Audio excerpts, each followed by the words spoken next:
There are audio recordings in history that are hard to explain.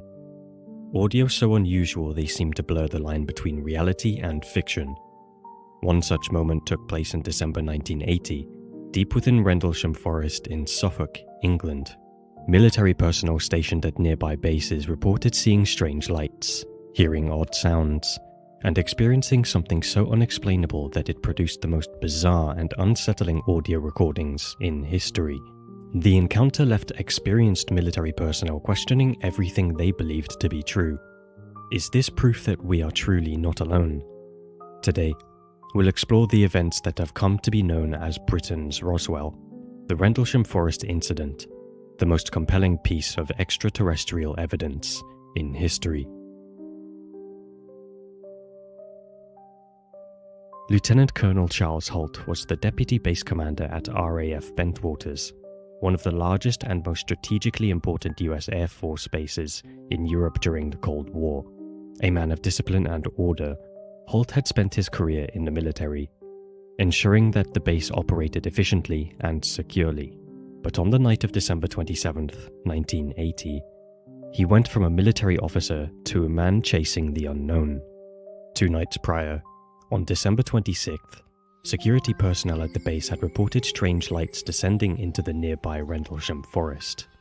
The men who went to investigate claimed to have encountered an unidentified craft on the forest floor, a metallic object with glowing lights that moved intelligently before vanishing into the trees.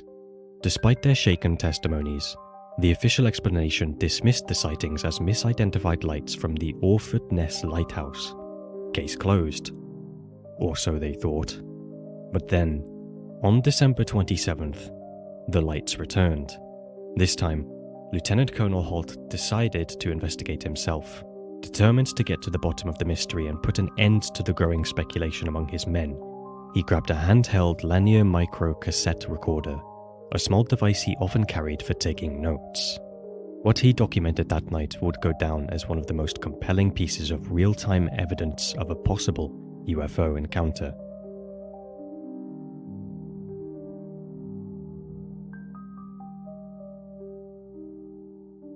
The night was bitterly cold. Lieutenant Colonel Charles Holt had been enjoying a quiet evening at an officer's diner when Lieutenant Bruce England burst in, his face pale and tense. "The UFO is back." The words were absurd, yet here he was, trudging through the frozen undergrowth, a handheld recorder clutched tightly in his grasp.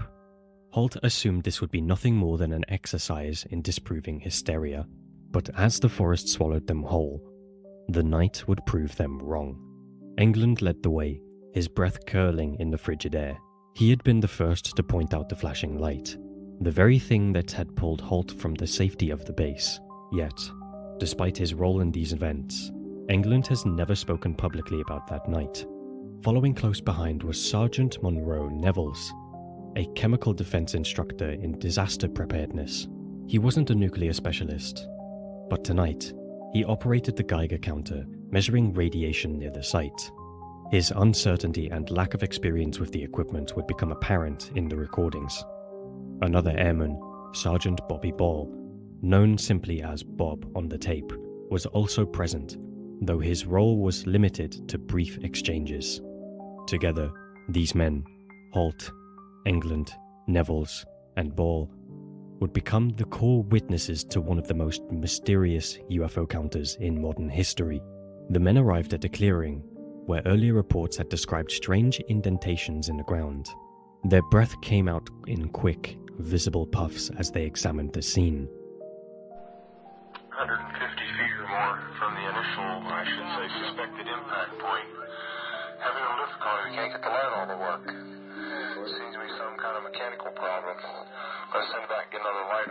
Meantime, we're going to take some readings at the Geiger counter and chase around here a little bit, wait for another light on to come back in. The light awl, a portable floodlight, had inexplicably malfunctioned. Despite their best efforts, the machine refused to operate, as if the very air around them had grown hostile to electronics. This was the first sign that something was wrong. Okay, we're now approaching the area within about 25-30 feet. What kind of readings are we getting? Anything? Just 500 clicks. The Geiger counter crackled softly, indicating low-level radiation. The team swept their flashlights across the ground. And there they were. 3 indentations, perfectly spaced. What are the impressions? Is that a little bigger they are? Well, there's one more well designed. Security control. England and Neville's began taking radiation readings. The Geiger counter clicks, but only faintly. The readings are low, barely registering above background radiation.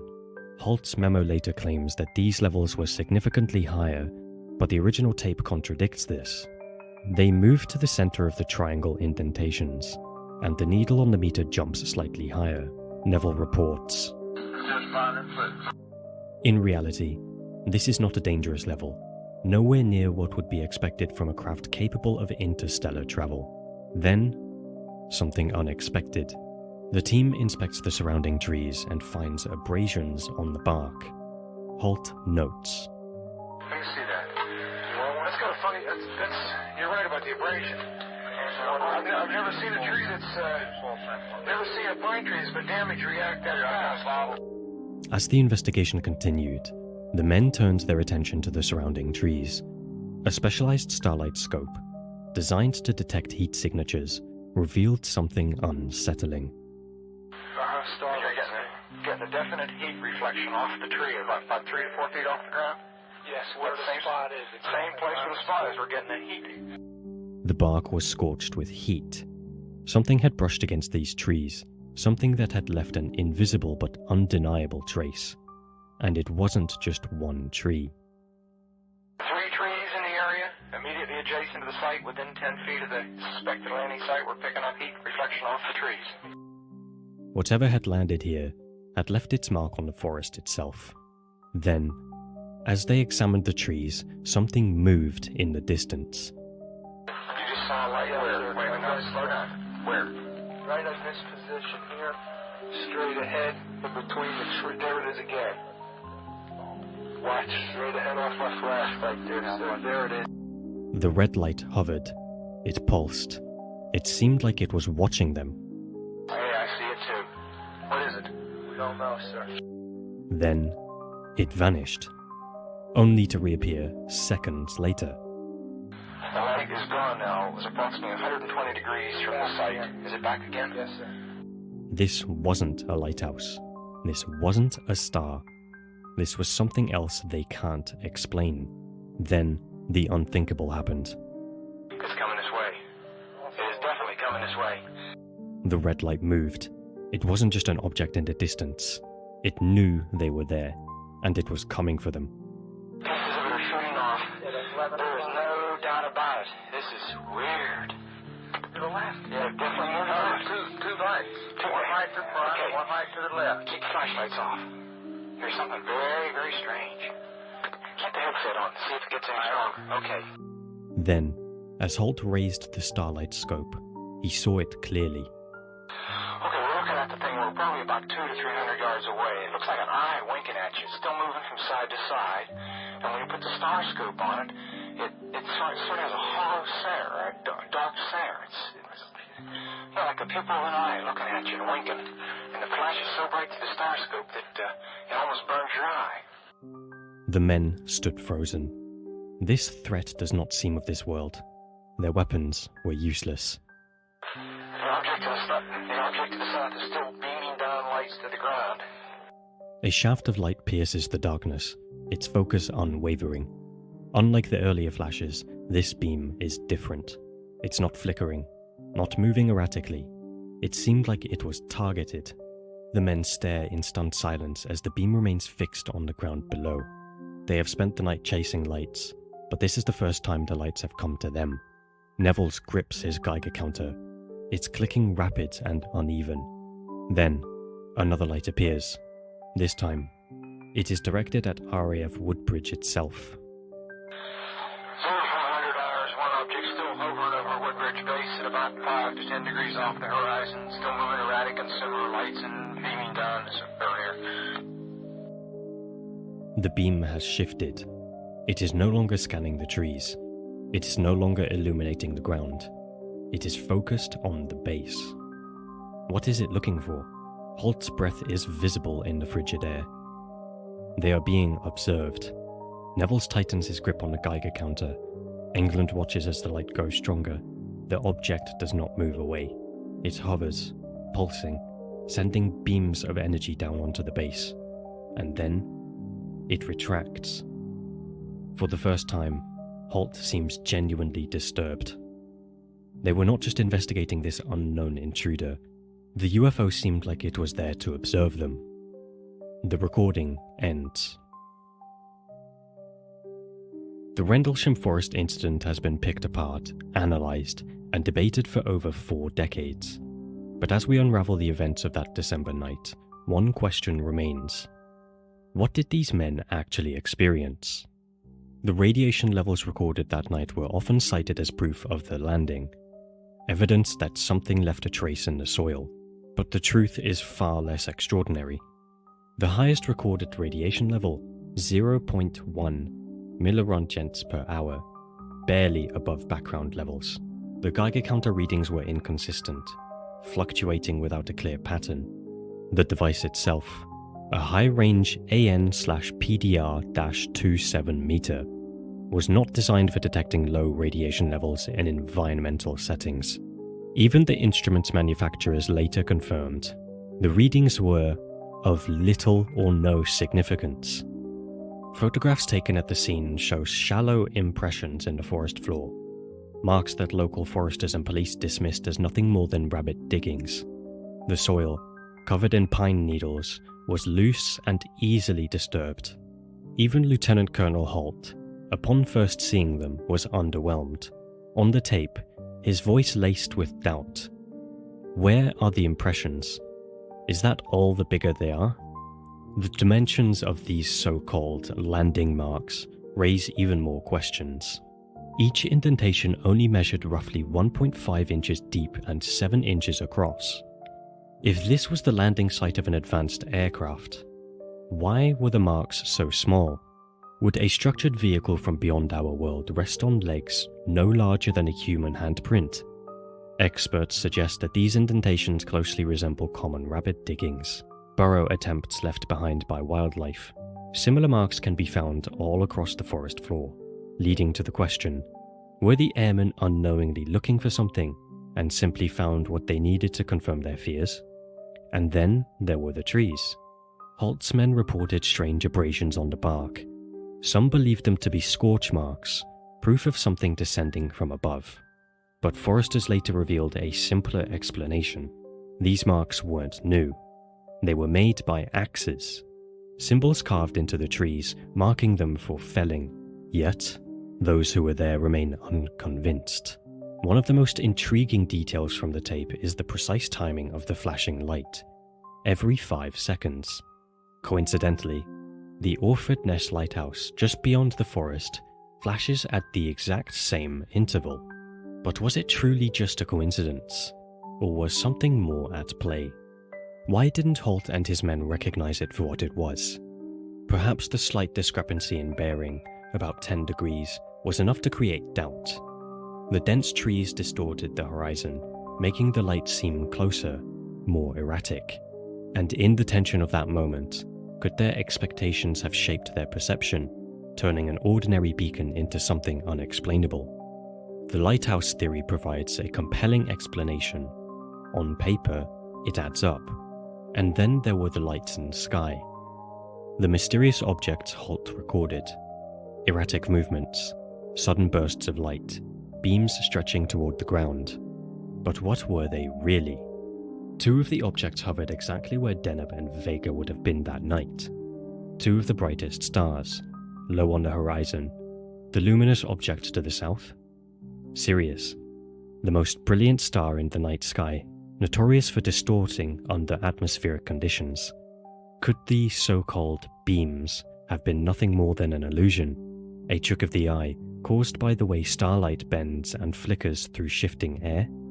Even Holt's own superior officer, watching from another location, saw nothing unusual. So, was it something truly unknown?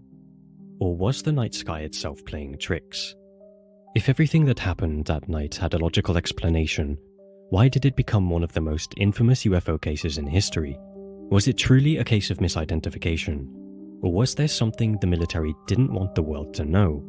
RAF Bentwaters and RAF Woodbridge weren't just any bases.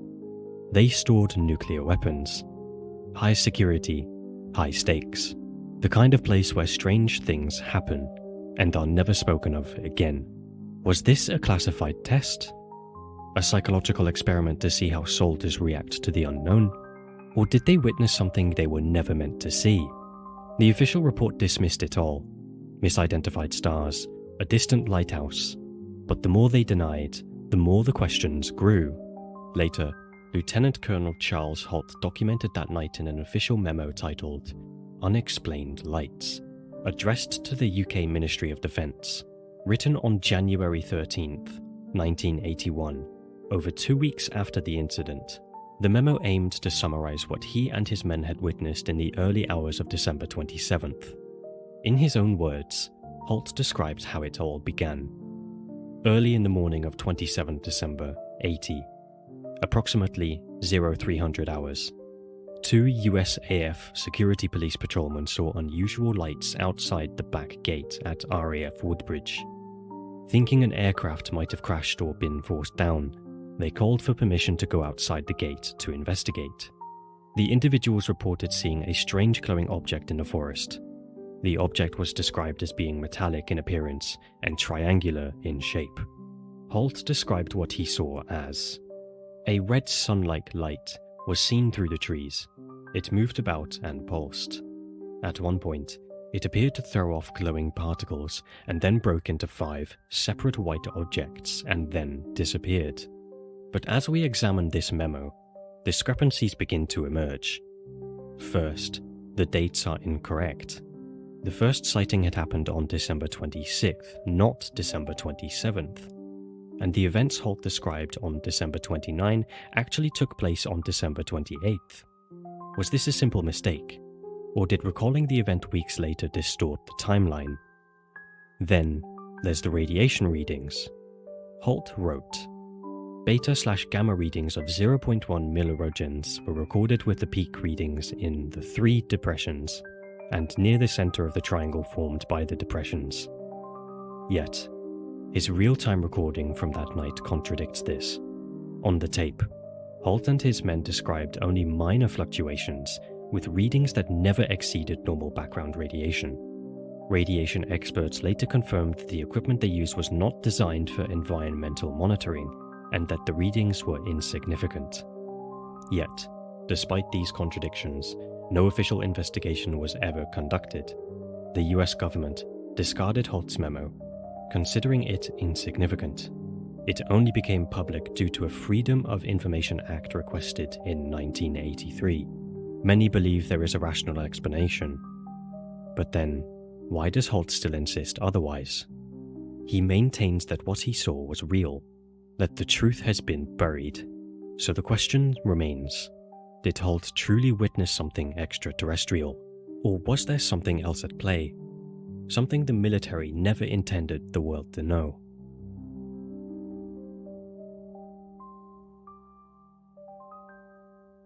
For some, the Rendlesham forest incident stands as the most compelling case of extraterrestrial contact. For others, expert analysis has laid the mystery to rest. Yet, despite every explanation, the event remains one of the most enigmatic encounters in history, one that refuses to be forgotten.